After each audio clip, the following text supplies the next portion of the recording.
Et salam le monde, les Rey à l'occasion de la Coupe du Monde des clubs, n'hésitez pas à profiter de mon partenaire John Sport, site spécialisé dans la vente de maillots de football. Allez choper vos maillots de cette saison et même de la saison 2025-2026 qui sont déjà dispo. Surtout avec évidemment le code de réduction HPP20 pour avoir 20% de réduction.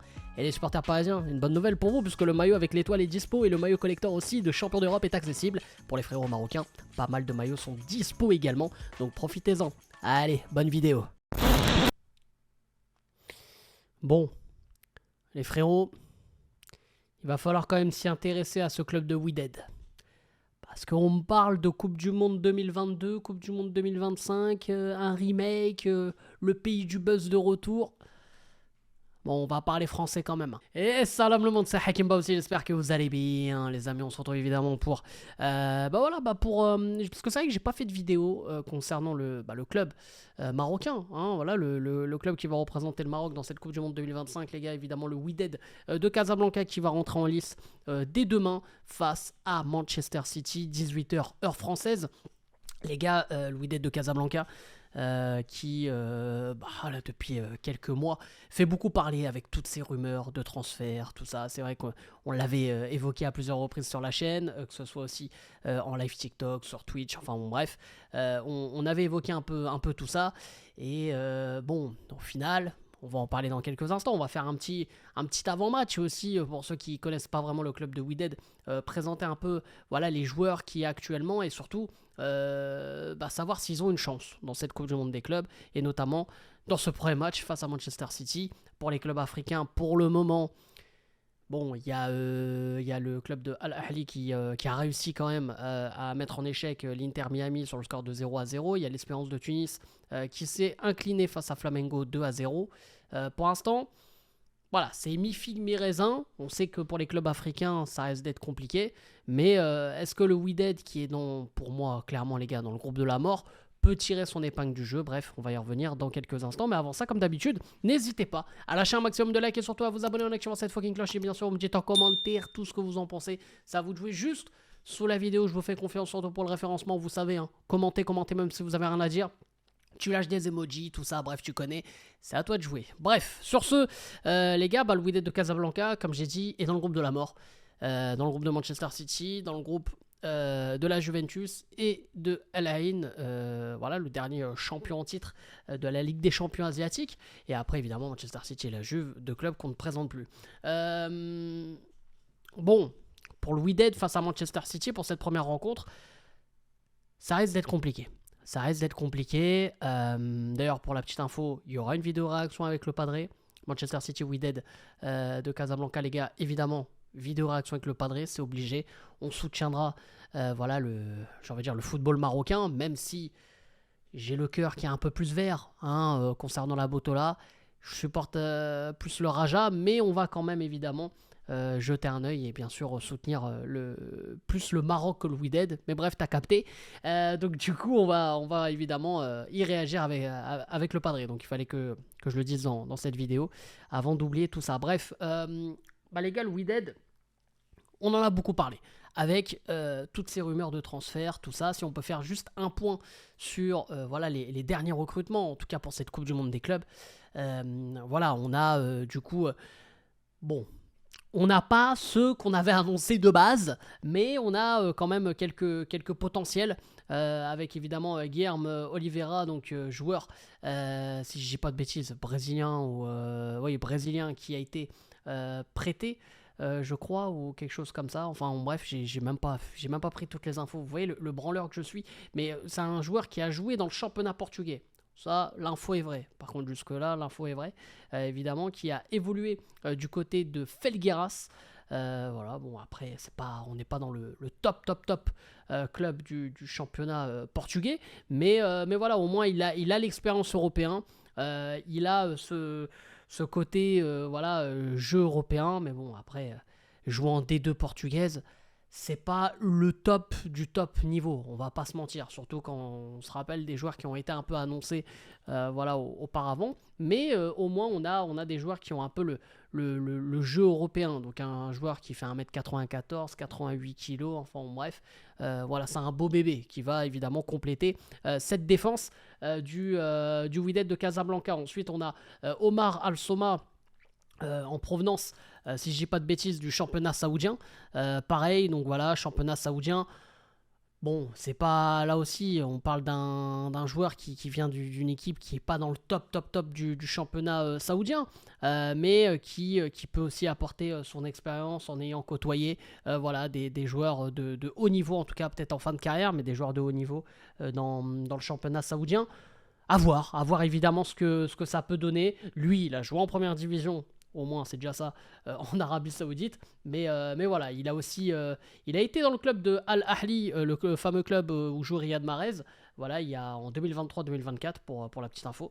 Donc voilà, on va voir évidemment ce que ça va donner pour Omar Al-Soma, qui est un joueur d'expérience qui a 36 ans et qui, voilà, on va pas se mentir, qui est là aussi pour pallier la défense. Il y a eu beaucoup de recrutements défensifs durant ce mercato, même avec Majors, qui est un néerlandais, voilà, néerlandais, c'est ça, qui aussi évolue en défense et qui est en provenance, si je dis pas de bêtises, du championnat bosniaque, les gars, hein, de la Bosnie. Voilà, qui a joué en première division de Bosnie, les gars. Donc voilà, Majors. Voilà, pareil, un recrutement défensif. On a envie de pallier la défense. Nordin Amrabat, les gars, évidemment, j'ai même plus besoin de le présenter, qui est, on va dire, voilà, la star de ce mercato, voilà, en provenance de Hull City. Alors il est arrivé libre, voilà, avec ce club de Hull City, club de deuxième division anglaise, bien sûr. Et on a aussi Aziski. Donc Aziski, c'est un attaquant. Alors là, pour le coup, on est plus sur un attaquant, un milieu de terrain, mais en tout cas un milieu de terrain offensif, un Burkinabé de 29 ans qui du coup a joué, alors si je dis pas de bêtises, parce que les gars, ouais, j'ai révisé un petit peu, mais bon voilà, qui a joué avec l'équipe de Young Africans. C'est le championnat tanzanien, les gars. Donc oui, et le championnat tanzanien qui est pas qui est pas un des championnats les plus mauvais d'Afrique. Donc voilà, donc Aziski qui va venir renforcer ce milieu de terrain. Et le dernier transfert en date, c'est Hanouri. Hanouri, donc du coup, qui en provenance de la Botola, hein, tout simplement, qui a joué, si je dis pas de bêtises, au FUS de Rabat juste avant. Et voilà, lui, il va compléter aussi l'attaque avec son mètre 88. Voilà, un beau bébé aussi. Et voilà, donc on va voir évidemment ce que ça va donner. En tout cas, ce Hanouri, moi je pense que ça peut être un potentiel. Voilà, pareil pour les prochaines rencontres. Il a joué d'ailleurs face à Porto lors du match de préparation. On va en parler des matchs de préparation parce que je les ai vus quand même. Donc on va voir évidemment ce que ça va donner. Bref, les amis, voilà concernant les transferts. Donc oui, on n'a pas de gros joueurs. C'est vrai que j'ai pas parlé du départ aussi de Nassim Chadli qui part du côté du Al Ain, donc peut-être qu'il va jouer contre le Wydad. Je sais pas, je vais voir ça s'il a l'accord ou pas pour pouvoir jouer contre le Wydad. Je pense que si, c'est un transfert définitif, je vois pas pourquoi. Bah après, vous savez, avec les contrats de maintenant, on sait jamais. Mais voilà, pour évoquer le mercato. Après, dans l'effectif, il n'y a pas de joueurs évidemment qu'on connaît de fou, je veux dire en Europe ou quoi. Évidemment dans les internationaux, pardon, on a du Benabid qui est souvent appelé comme le troisième gardien.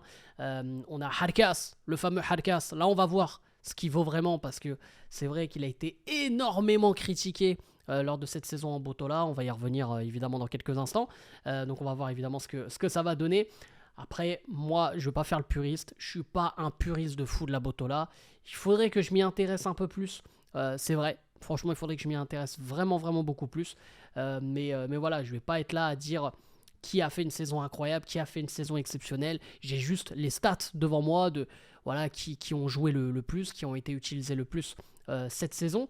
Mais voilà, il y a en tout cas, ce que j'aime bien dans cette équipe du Wydad, c'est que voilà, il n'y a pas que des Marocains, il y a des Sud-Africains, Ghanéens, Brésiliens. Franchement, il y a pas mal de Brésiliens. Il y a une bonne connexion brésilienne du côté du Wydad. Il y a Pedrinho, Arthur. Alors, c'est pas Arthur, le mec qui était passé notamment au Barça.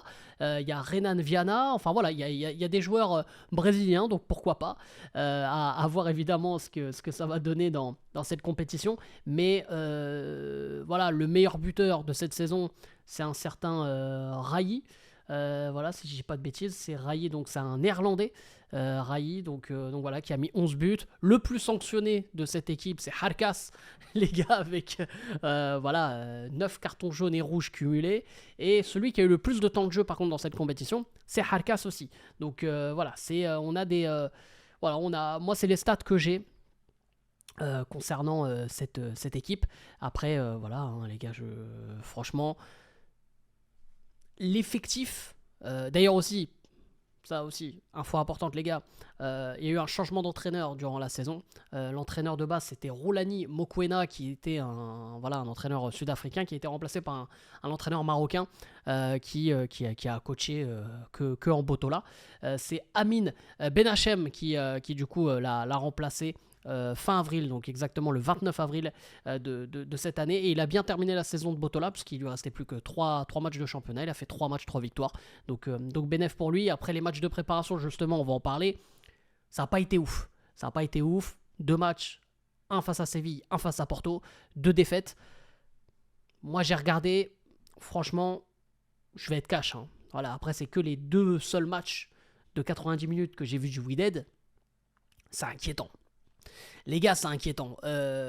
J'ai pas vu. Alors, oui, il y a un nouvel entraîneur, il y a un nouveau coach, il y a quand même des nouveaux joueurs.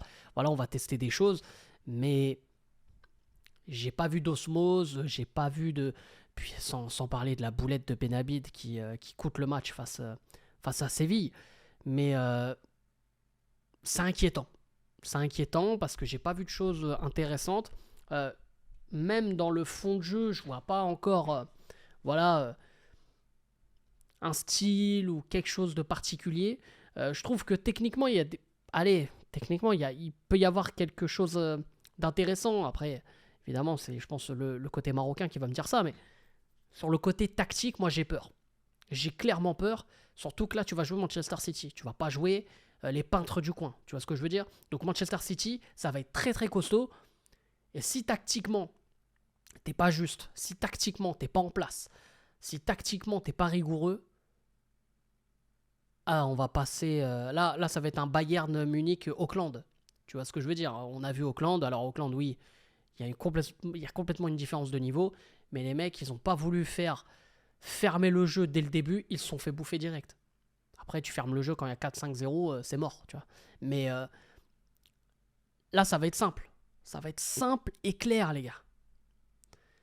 Si l'équipe du Wydad n'arrive pas, on va dire, à tenir le 0-0 jusqu'à la mi-temps du moins, ça va être très très compliqué. Alors moi, je connais un peu plus Manchester City que le Wydad. Si on peut dire, si on a une chance, de voir le Wydad remporter ou faire un match nul, il va falloir jouer évidemment sur les contres, parce que Manchester City va avoir le ballon, Manchester City va faire le jeu, etc. Et la faiblesse de Manchester City, en tout cas cette saison, ça a été les latéraux. Sauf que là, cette année, Ait Nouri, qui a été acheté par Manchester City, normalement devrait jouer, devrait débuter.